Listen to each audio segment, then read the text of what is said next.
¡Ey! ¿Qué está pasando? ¿Subiendo un video un tanto seguido después del anterior? ¡Wow! ¡Qué sorpresa, pibes! Pidan un deseo. Guts Apocalypse es el nuevo nombre que tiene el nuevo spin-off de Shumatsu no Valkyrie. Sin embargo, no tiene a los dos autores nuevamente bajo su guión, sino que esta obra estará siendo escrita por Naruse Otsuhiko. Pero los autores del manga obviamente harán correcciones y todo eso tengo entendido. De la información del spin-off hablé en otro video, que realmente se sabía poquísimo. Pero finalmente está aquí. No quiero hacer muy larga la introducción ya que estoy emocionado por narrar esto. Suscríbanse si son nuevos, denle like al video, compartan el video donde sea y compartan el canal para que Luigi Demon se siga expandiendo. Porque el verdadero Shumatsu no Valkyrie acaba de comenzar. Guts Apocalypse, la guerra del fin. Aquí los dioses se batirán a combates para decidir qué dios será el último representante del Ragnarok. Y no sé ustedes, pero Morrigan me está haciendo ojitos. Las waifus musculosas son mi debilidad.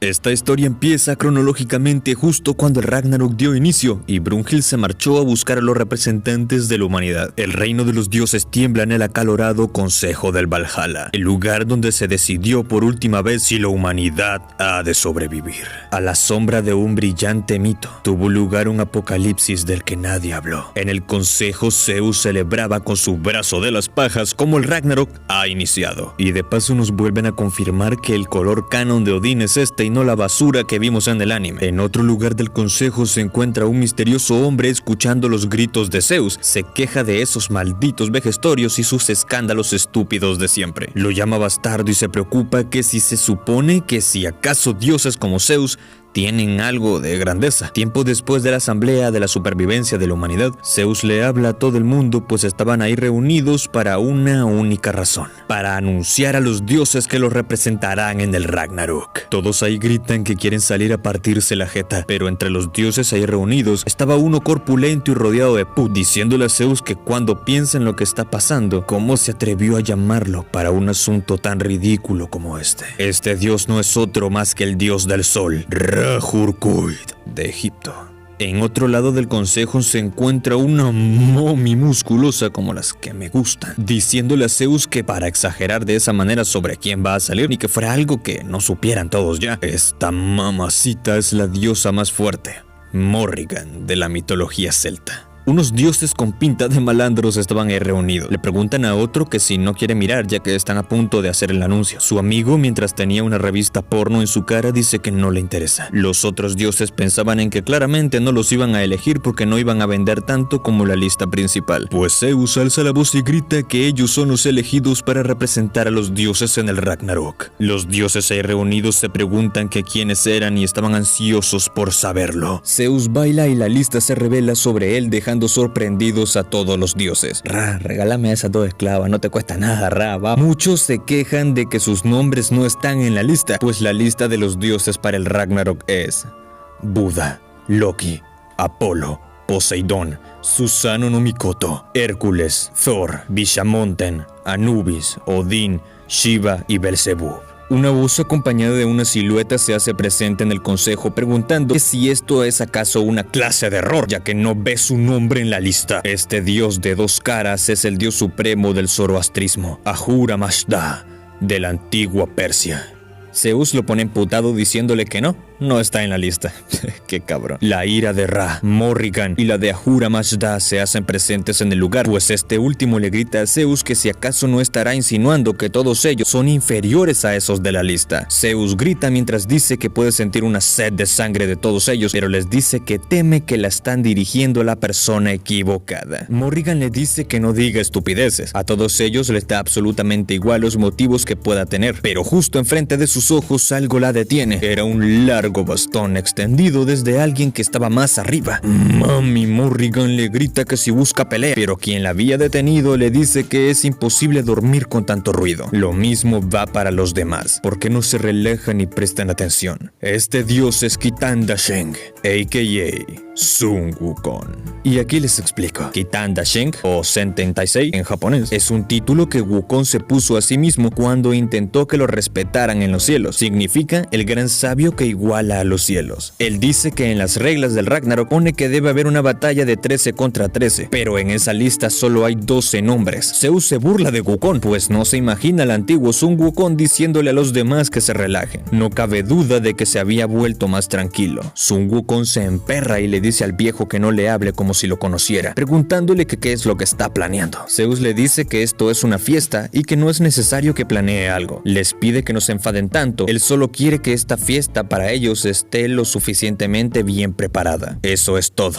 Además, tantas ganas tienen de participar en el Ragnarok. El Ragnarok es algo aburrido. Tener a la débil humanidad de oponentes no es más que un pequeño divertimento. Una broma. Sinceramente, sin importar quién participe o a quién elijan, su victoria está más que garantizada. Ajá, sí, te creo. Con una batalla semejante, no hay forma de que consiga satisfacer esta emoción que lo inunda por primera vez en miles de años. ¿O me equivoco? Los dioses se ponen nerviosos, pues Zeus pretende que rompan el tabú que lleva existiendo desde que la humanidad fue creada hace 7 millones de años. Como presidente del Valhalla, Zeus levanta la prohibición de una guerra entre los dioses. Todos se quedan asombrados, incluyendo al mismísimo Ra, pues se trataba de una guerra entre dioses de renombre. Zeus les grita a todos que si quieren saberlo, Dios versus Dios.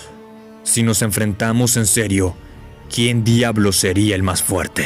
Los rayos de luz cayeron sobre todos los dioses que pensaban largarse de ahí porque se había roto el tabú. Dioses que no gozan de fama. ¿Ustedes también quieren saberlo? ¿O me equivoco? De todos los cielos, ¿quién es ahora el más fuerte? La única manera de averiguarlo es a través de la más pura violencia. Todos los dioses estaban dispuestos a pelear con sus emociones ardiendo, pues a quien sea que salga victorioso en esta otra fiesta, le será confiado el último puesto en el Ragnarok. Por tanto, el apocalipsis queda inaugurado. En este lugar, se abrió el telón de una guerra prohibida entre dioses, creada por dioses y para los dioses.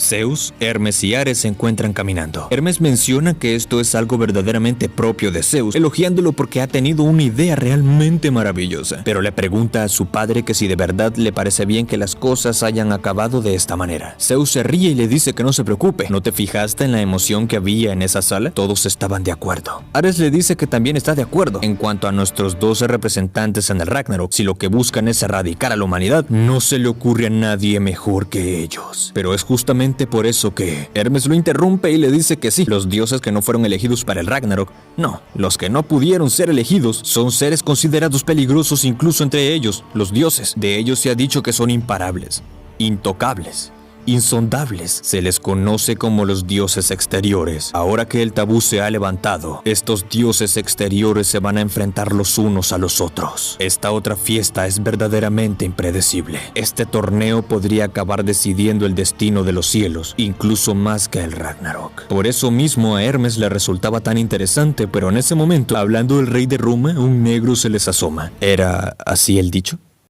Luigi, ¿eso fue racista?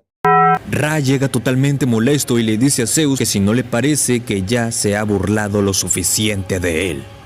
Ra Hurkuid es el dios del sol, considerado como el dios supremo en el antiguo Egipto, además de ser una deidad primordial. Las pirámides y obeliscos que representan a Egipto son un verdadero símbolo de la gran devoción que sentían hacia Ra. Él es un dios importante que incluso asistió a la asamblea de creación de la humanidad en los cielos. Sin embargo, también trató de erradicar a la humanidad él solo sin la aprobación del consejo. Es un pilar imparable. Zeus se burla y le dice a Ra que no esté tan enfadado. Lo que dijo sobre sus representantes en el Ragnarok iba en serio, incluyendo a Ra. Los cielos están llenos de tipos fuertes, pero sugerir que se maten los unos a los otros para decidirlo sería darle a esto una importancia que no tiene, y sabe de alguien a la que le gustaría que lo hicieran. Dicho esto, nos hemos tomado bastantes molestias por esta fiesta. Sería un aburrimiento que no lo decidiéramos peleando, aunque sea un poco. Zeus le dice que es por eso que decidió levantar el tabú. Rara vez les llega la oportunidad de enfrentarse entre ellos sin contemplaciones. Ahora que Ra puede divertirse un poco, no debería desaprovecharlo. Ra se emperra aún más. ¿Aburrimiento?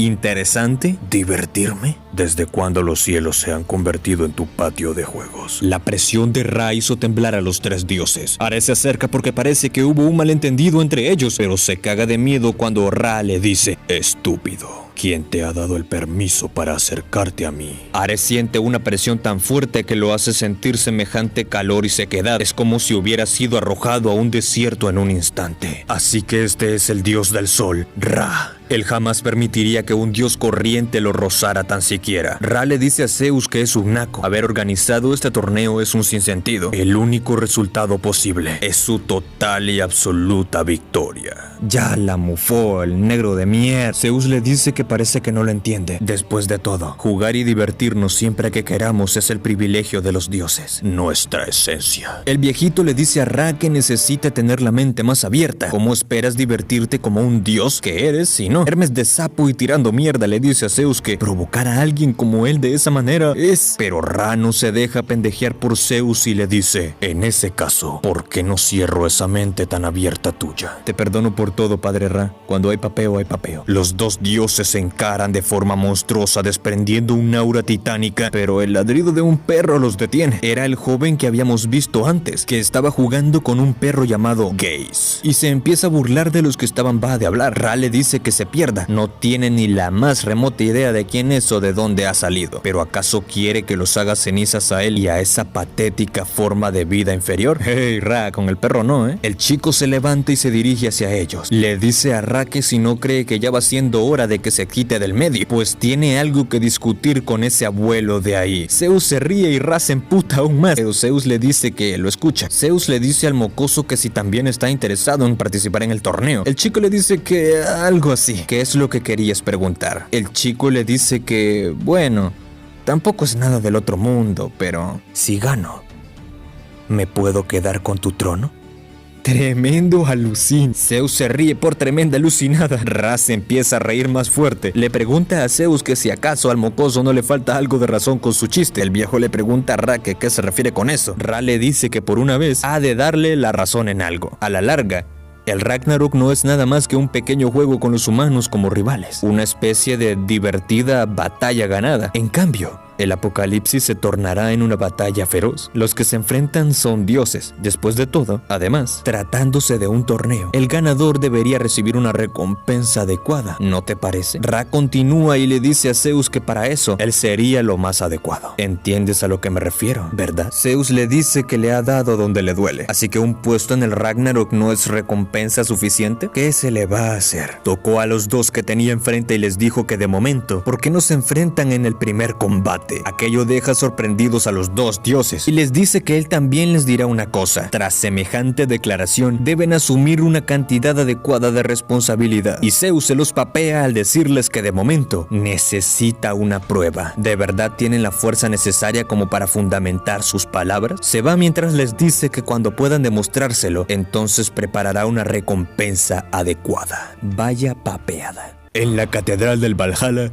en la sala especial de la gran caverna subterránea, finalmente se aproxima la inauguración del apocalipsis. Y ahí, una diosa vestida con un traje BDSM. Antes de comenzar, dará una noticia a los estimados espectadores. Ella es la mejor aprendiz de Heimdall, Jarl. Además de un puesto en el Ragnarok, el vencedor del apocalipsis recibirá un premio extra. Algunos de los participantes de este torneo se quedan asombrados al saber que el que gane también se ganará el derecho de añadir un único artículo, sea cual sea, a la constitución del Valhalla. Todos los dioses se quedan estupefactos. ¿Es tan siquiera posible? Esto es demasiado.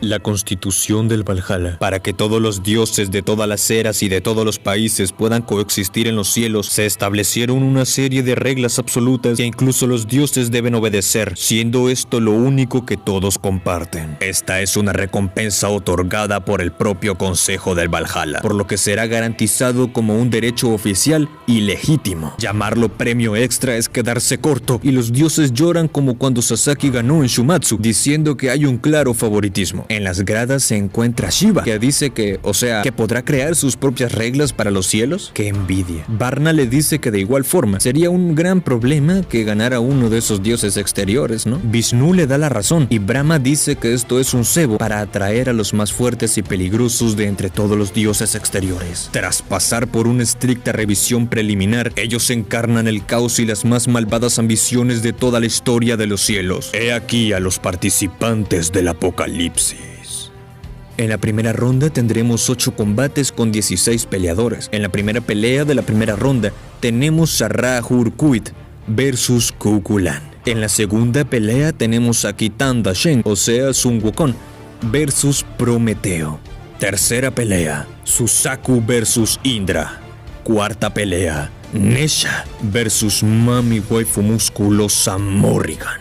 Quinta pelea que nos abre el segundo bloque, Ahura Mazda versus Muramasa. Sexta pelea, Enma Daiyou versus Shinigami. Séptima pelea, Belial versus Leviatán. Y por último, como última pelea del segundo bloque y primera ronda, Surtur versus ¿Hydra? Espera, ¿qué mierda? Todos se sorprenden, pues más de la mitad son dioses exteriores. Es un puro y duro apocalipsis.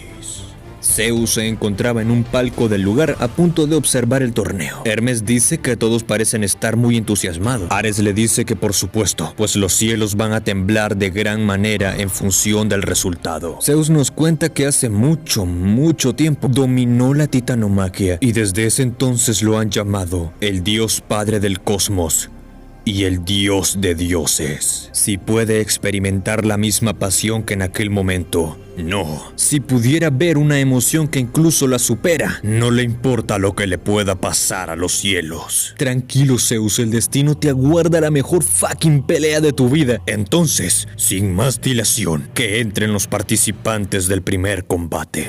Una pirámide humana hecha de hombres asustados se hizo presente mientras gritaban ¡Gloria a Ra! Todos y cada uno de los dioses lo pensaron. No hay nadie más digno para este torneo que él. ¿Qué más da Zeus? ¿A quién le importa Odín? Un velo de misterio que solo un dios se podría permitir cubre su incandescente cuerpo. El dios del sol es un dios entre los dioses. Yo soy la verdadera cima de los dioses. Observa con atención, Zeus. Ra-Hoor-Khuit.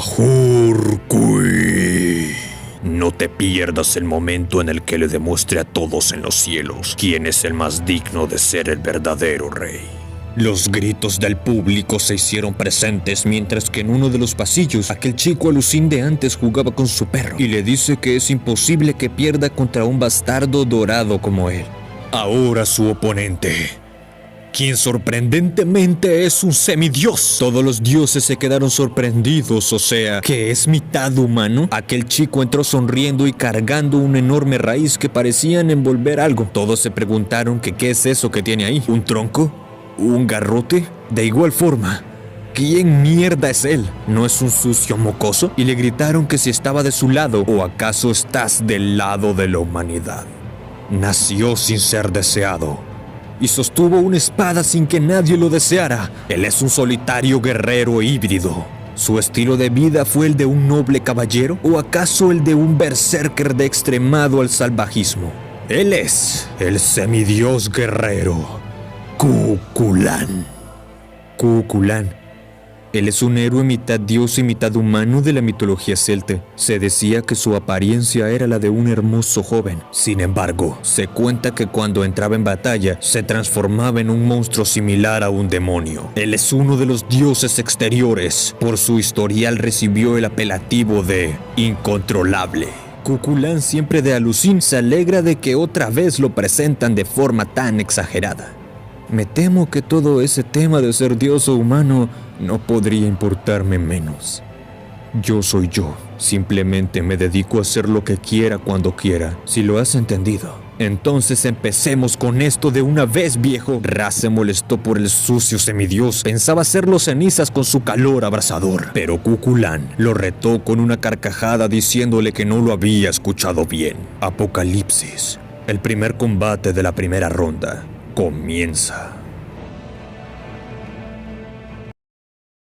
Y así, con la apertura de la pelea entre el dios incontrolable y el dios sin ley, es que termina este primer capítulo. A Cuculán, el mayor alucín de Shumatsu no Valkyr, o a Ra, el fandom de Ra está muriendo. Comparte este video si eres un verdadero racista. Y ok, empezaré hablando de algo que se me hace raro. Aquí en la lista obviamente falta Zeus, por lo que claramente, sin importar quién gane este torneo, sabemos que al final fue él el que ocupó este último puesto que faltaba en la lista. Pero se me hace raro que Zeus presente esta lista, cuando precisamente en el manga principal, Zeus, al ver la lista de los 26 peleadores del Ragnarok, se queda sorprendido por lo que acababa de ver. Entonces, ¿por qué se sorprendería al ver una lista donde están dioses que él mismo vio anteriormente en el consejo? Porque por el comentario de Zeus da a entender que él no eligió la lista de peleadores, pero puede que al final quien gane este torneo del manga sea el que ocupe ese puesto que falta ahora mismo en el Ragnarok, pero se me hace rarísimo. Ok, vamos a empezar con algunas noticias que haré con respecto a este spin-off. Primeramente tenemos que el personaje favorito de Shinya Omemura, creador de Shumatsu no Valkyr y uno de los autores del manga, es Sun Wukong. Recordemos que su personaje favorito de Shumatsu es Buda, por lo que Sun Wukong, teniendo esa pinta, no me sorprende que sea su favorito. En cuanto a mi opinión de los combates, la verdad me gustan, pero siento que podrían haber puesto otros personajes o figuras mitológicas. O sea, Suzaku, la Hidra y Muramasa para mí están sobrando ahí. Y tengo la teoría de que Cuculán y Morrigan van a pelear en el primer bloque. Siento que todo encaja, los dos son celtas y están bastante relacionados. Ojo con esta mierda que investigué, que aviva más la llama de un combate entre Morrigan versus Cuculán. Se cuenta que el legendario Cuculán luchó hasta la mismísima muerte, y los ejércitos enemigos solo se decidieron a atacarle cuando vieron que un cuervo se posaba en su hombro para beber su sangre. Sin embargo, aquí está lo interesante. Morrigan en algún punto le profetizó a Cuculán su muerte, un tema recurrente en sus encuentros. Finalmente se dice que Morrigan se posa sobre Cuculán en forma de cuervo al morir, cumpliendo su destino. Para mí, y fijo, estos dos pelean. Ah, sí, Cuculán, aparte de alucín, es pendejo, ya que en la mitología rechazó a Morrigan. Espero no haber sido el único en notar el dibujo un tanto extraño en algunas partes, como en esta por ejemplo. El dibujo se nota sucio y con una temática extraña, mientras que en otros tiene un estilo bastante limpio y bonito. No sé, quizás se arreglen en el volumen, supongo. En mi opinión tampoco es que sea tan grave, pero parece fan-made por eso. Estuve leyendo sus opiniones sobre los diseños de los personajes y todo eso. Creo que la mayoría estamos de acuerdo que el diseño de Sun Wukong es malito, pero supongo que es cuestión de gustos. A mí no me gustó cuando lo vi en la portada, pero fue verlo en el manga y ya me gustó muchísimo. Pero claro, quien se robó mi corazón fue Morrigan. Uf, las waifus musculosas son mi debilidad. ¿Cuántas veces dije waifu musculosa en este video? No sé. Alguien en los comentarios dejará un contador de las veces que lo dije. Ya saben que yo soy Luigi, los odio mucho y me largo de aquí.